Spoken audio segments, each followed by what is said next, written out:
مرګري دا تاسو کړه دی چې یاره تحیت الوضو یا تحیت المسجد په اوقات مکروهو کې جایز دی کنه. تحیت الوضو هغه دا دی چې سړی اودس وکړي، اودس پسې وروسته 2 رکعاته کول دا مستحب دي،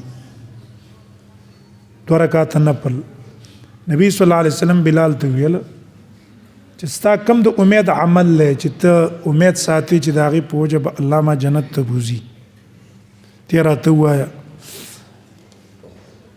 وایي ځکه بېګام زه جنت ته تللی وم، ومې کته د خپو کشار مخکې و چې ومې کته ته وې دا څه وجه ده، کوم عمل دی ستا؟ هغه ورته ویلی د الله نبي کله چې زه بې اودسه شم یا خو په هغه ټیم اودس کوم، هر وخت په اودس کې ګرځم. او دویم چې کله اودس وکړم اودس نه وروستو الله چې څونه مال مقرر کړي 2 رکعاته 4 رکعاته دا نفل کوم، نو دې وجه نه دې ته تحیت الوضو وایي. صحیح دا ده چې دا تحیت الوضو هر وخت کولی شي.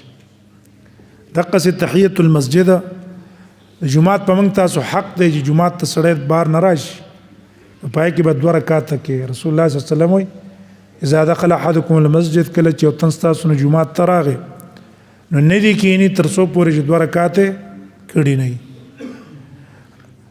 او زر زر دې وکړي، بیا د خطبې ته غوږ کېږدي، دا 2 رکعاته به کوي. دې ته تحیت المسجد وایي. صحیح قول دا دی چې تحیت المسجد هم هر وخت کولی شي. مازدیګر مونځ دې کړی جومات ته راغلی، جومات کې تلاوت کې، جومات کې درس ته کښېنې یا بل شي ته کښېنې، 2 رکعاته وکړه بیا کښېنه، تلاوت هم کوه. دغسې سهار مانځه نه وروستو راغلی په وخت کې هم کولی شي.